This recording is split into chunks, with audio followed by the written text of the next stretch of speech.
एक प्यारे से गांव तारा नगर में किरण और जगन नाम के दो पति पत्नी रहते थे। जगन एक नंबर का बेवड़ा व्यक्ति था, हर वक्त नशा किया करता था, जिससे किरण बहुत ज्यादा परेशान थी। पीले पीले ओ मेरे राजा, पीले पीले ओ मोरे जानी। अरे जगन है मेरा नाम, रोज पीना है मेरा काम। अरे डिंका चिक्का ओए ओए। हे भगवान, पता नहीं ये बेवड़ा आदमी इस वक्त कहाँ होगा। अगर हाथ लग जाए ना तो आज इसका सारा नशा उतार दूंगी।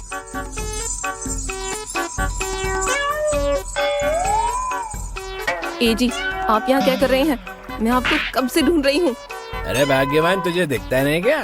मैं यहाँ नदी के किनारे मछलियाँ पकड़ रहा हूँ। अच्छा, तो आप अब मछुआरे बन गए? लेकिन आपने जो मछलियाँ पकड़ी हैं वो सब कहाँ हैं? अब तुम्हें क्या बताऊँ भाग्यवान, मैंने उन सारी मछलियों को आजाद कर दिया है और वो अभी नदी में पानी पीने गई हैं। अरे आपका दिमाग तो खराब नहीं हो गया है? लगता है आज आपने कुछ ज्यादा ही पी ली। चलिए अब घर चलिए।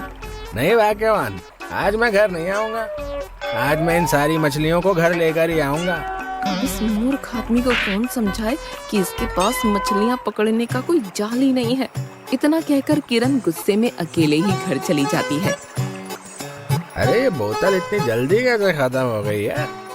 अब इस बोतल का इस दुनिया में कोई काम नहीं है। जैसे ही जगन उस बोतल को पीछे की तरफ फेंकता है, तभी वो बोतल जाकर एक कुत्ते को लग जाती है और कुत्ता जगन के पीछे पड़ जाता है। अरे भागो यार, अरे कुत्ते मेरे पीछे क्यों पड़ गया है? अबे कोई बचाओ यार। अबे कुत्ता काट ले यार मुझे यार। फिर जगन भागते भागते अपने घर पहुंच जाता है। अरे भाग्यवान, मुझे बचा लो, नहीं तो ये कुत्ता मुझे काट लेगा। अरे कोई बचाओ यार। अरे कहाँ है कुत्ता? आप खामखाई डर रहे हैं, यहाँ कोई कुत्ता नहीं है।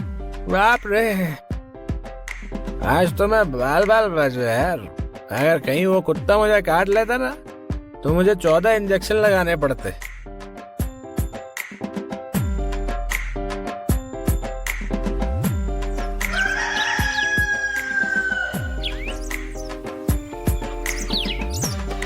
ए जी उठिए, देखिए तो सूरज सर पर चढ़ाया है और आप है कि उठने का नाम ही नहीं ले रहे हैं। अरे क्या हुआ भाग्यवान, तुम मुझे सुबह सुबह मुर्गे की तरह क्यों जगा रही हो? चलो अब जाओ यहाँ से और मुझे सोने दो। ये कहकर जगन फिर से सो जाता है। हे भगवान, मैंने क्या पाप किए थे जो मुझे ऐसा आलसी कामचोर पति मिला। बस दिन भर सोते रहता है। किरण जगन को बहुत जगाती है, लेकिन जगन उठता ही नहीं है। लगता है ये ऐसे नहीं मानेंगे, अब घी टेढ़ी उंगली से ही निकालना होगा।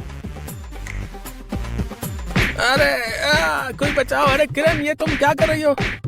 मुझे बहुत तेज लग रही है। अरे किरण, मुझे छोड़ दो। बहुत हो गया आपका रोज रोज का, मैं अब आपको और नहीं झेल सकती। काम धंधा कुछ करते नहीं है जिससे हमें 2 वक्त का खाना नसीब हो जाए। अब जाइए और कुछ कमा कर लाइए, और हाँ, पैसों के बिना इस घर में कदम मत रख देना। अरे भाग्यवान, तुम चिंता क्यों करती हो? देखना, एक दिन हम दोनों बहुत अमीर हो जाएंगे और सारी दुनिया हमारी जय जयकार करेगी। यहाँ तेवर तो ऐसे दिखाते हैं जैसे खुद अंबानी के बेटे हों। अब जाइए और जाकर कुछ कमा कर लाइए, नहीं तो आज आपकी खैर नहीं। फिर किरण गुस्से में जगन को घर से निकाल देती है। अरे अब मैं क्या करूं? मुझे तो कुछ काम भी नहीं आता और एक तो ऊपर से ये किरण ने भी मुझे घर से निकाल दिया है। ये ऊपर वाले, अब तू ही कुछ रास्ता दिखा। जगन रास्ते से जा ही रहा होता है कि तभी उसे एक वैद्य जी की दुकान दिखाई देती है। अरे वाह, ये तो वैद्य जी की दुकान है। यहाँ कुछ काम मांग कर देखता हूँ, हो सकता है वैद्य जी मुझे कुछ काम दे दें।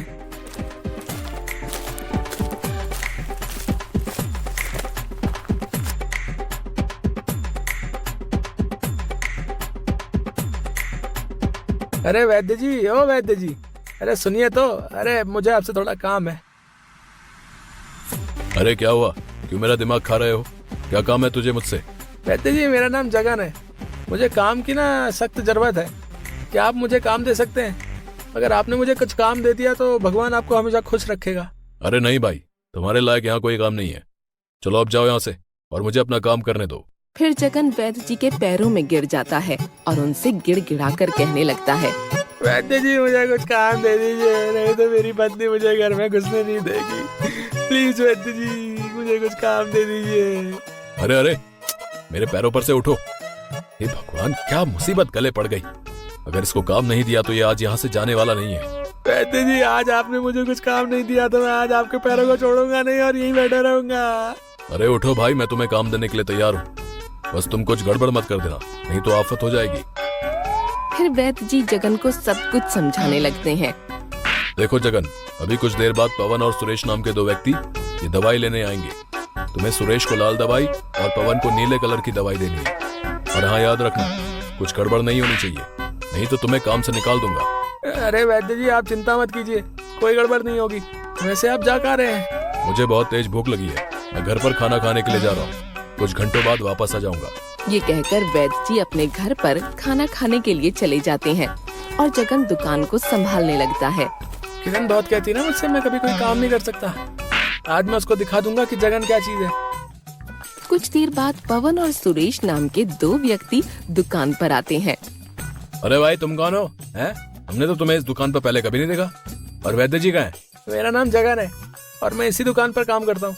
और वैद्य जी अभी घर पर खाना खाने गए हैं। अरे भाई, मेरा नाम सुरेश है और मुझे काफी दिनों से दस्त लग रहे हैं। क्या वैद्य जी दस्त की वो दवाई ले आए? ओह अच्छा, तो तुम दोनों का नाम ही पवन और सुरेश है। वैद्य जी ने मुझे तुम दोनों के बारे में बताया था और कहा था कि वो दवाई मैं तुम दोनों को दे दूं। हाँ भाई, जल्दी से हमें वो दवाई दे दो, मेरा भी बहुत तेज पेट दुख रहा है। अरे मैं तो भूल ही गया कि वैद्य जी ने लाल दवाई किसको देने के लिए बोला था और ये नीली दवाई किसको देनी है। अरे भाई जल्दी दवाई दे दो, हमें देर हो रही है। अरे हाँ, 1 मिनट रुको, अभी देता हूँ। फिर जगन गलती से सुरेश को लाल की जगह नीली दवाई दे देता है और पवन को नीली की जगह लाल दवाई दे देता है और वो दोनों जगन को पैसे देकर उस दवा को लेकर वहाँ से चले जाते हैं।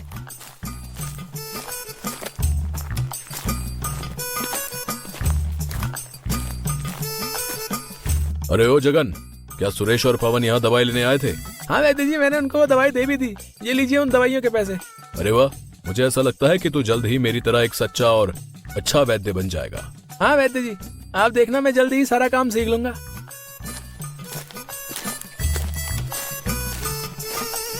अरे वैद्य जी, आपने हमें कौन सी दवाई दे दी? इससे तो दस्त बंद होने की जगह और बढ़ गए। और मेरा तो केवल पेट ही दुख रहा था, अब तो उल्टी और दस्त दोनों चालू हो गए। पवन और सुरेश की बात सुनकर वैद्य जी को बहुत ज्यादा डर लगता है और फिर वो डरते हुए जगन से कहते हैं। क्यों रे जगन, तूने इनको कौन सी कलर की दवाई दी थी? मैंने तुझे कहा था ना कि सुरेश को लाल दवाई और पवन को नीली दवाई देनी है। मुझे माफ कर दीजिए वैद्य जी, मैंने गलती से इनको गलत दवाई दे दी। कृपा करके मुझे माफ कर दीजिए, मुझसे बहुत बड़ी गलती हो गई। तूने इतनी बड़ी गलती कर दी और तू कहता है कि मैं तुझे माफ कर दूं? रुक, तुझे अभी बताता हूँ। अरे कोई बचाओ, नहीं तो ये वैद्य आज मुझे छोड़ेगा नहीं। अरे पवन और सुरेश, मुझे वैद्य जी से बचाओ भाई। अबे साले, तूने हमारे दस्त लगवा दिए हैं और तू कहता है कि हम तुझे बचा लें? तुझे तो सूली पर लटका देना चाहिए। अरे वैद्य जी, अरे इसको इतना मारो कि इसकी सारी अकलें ठिकाने आ जाए। हाँ? और ये भूल कर भी कभी ऐसा काम न करे। मारो साले को। अरे वैद्य जी, मुझे छोड़ दो प्लीज, मुझे जाने दो। और फिर जगन वहाँ से भाग जाता है। बस तो मैं बाल बाल बचा, नहीं तो वो वैद्य आज मेरी चटनी बना देता। अरे भाई जरा हटना, मुझे इस पेड़ पर चढ़ना है। अरे भाई, पेड़ पर तो मैं तुम्हें चढ़ जाने दूंगा, लेकिन तुम पेड़ पर चढ़कर करोगे क्या? अरे तुम्हें इस पेड़ पर लगा इतना बड़ा मधुमक्खी का छत्ता नहीं दिख रहा है क्या? बस मुझे इसी छत्ते को तोड़ना है। तो तुम इस छत्ते का अचार डालोगे क्या? अगर तुम्हें कहीं मधुमक्खियों ने काट लिया तो तुम्हें मोटू राम बना देंगे काट काट के। अरे नहीं भाई, इस छत्ते में मधुमक्खियां नहीं है। मैंने कल ही सारी मधुमक्खियों को भगा दिया था और आज मैं इसका शहद लेने आया हूँ। अच्छा भाई, ये बताओ कि तुम इस शहद का करोगे क्या? इस शहद को मैं बाजार में बेचूंगा, जिससे मुझे बहुत ही अच्छे पैसे मिलेंगे और मेरे घर का खर्च आराम से चल जाएगा। अरे वाह, ये तो एकदम लल्लन टॉप आइडिया है। अब से मैं भी मधुमक्खी के छत्ते में हाथ डालकर बहुत सारा शहद निकालकर उसे बाजार में बेच दूंगा। फिर जगन एक ऐसे पेड़ को ढूंढने लगता है जिस पर मधुमक्खी का छत्ता लगा हो और कुछ देर बाद उसे एक पेड़ दिखाई देता है। अरे वाह, इस पेड़ पर कितना बड़ा मधुमक्खी का छत्ता लगा है। अगर मैंने इस छत्ते में से शहद निकाल दिया ना तो मेरी भी अच्छी कमाई हो जाएगी। जैसे ही जगन छत्ते को तोड़ने के लिए उस पेड़ पर चढ़ता है, तभी उसके पास बहुत सारी मधुमक्खियाँ आ जाती हैं। अरे बाप रे, अरे ये मधुमक्खियाँ कहाँ से आ गई? अरे कोई मुझे इन मधुमक्खियों से बचाओ। अरे हाय राम, अरे मेरी तो कमर ही टूट गई। काट लिया। अरे मम्मी रे, अरे पापा रे, अरे मामा रे, अरे फूफा रे, अरे कोई तो बचाओ रे।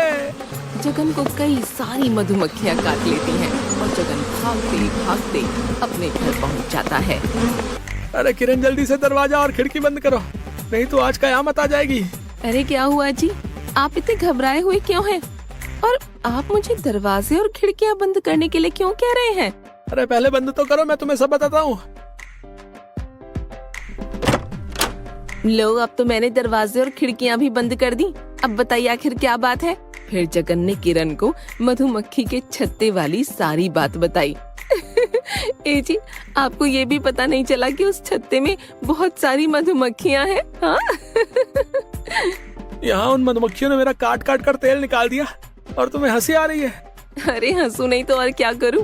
आप काम ही ऐसा करके आए हैं जिसको सुनकर मेरी तो हंसी ही बंद नहीं हो रही। जगन और किरण आपस में बात कर ही रहे होते हैं कि तभी तेज हवाएं चलने लगती हैं और घर की खिड़की दरवाजे खुल जाते हैं और सारी मधुमक्खियां घर के अंदर घुस जाती हैं। अरे किरण भागो, ये मधुमक्खियां तो फिर आ गई। लगता है आज ही हमारा पीछा नहीं छोड़ने वाली। ए जी, आप भी ना किस मुसीबत को घर ले आए? अब ये मधुमक्खियां हमें छोड़ेंगी नहीं। अरे कोई बचाओ, नहीं तो मधुमक्खियां हमें छोड़ेंगे नहीं। हे भगवान, कैसा पति दिया है तूने मुझे? इनसे एक काम तो ढंग से होता नहीं। अरे कोई हमें इन मधुमक्खियों से बचाओ।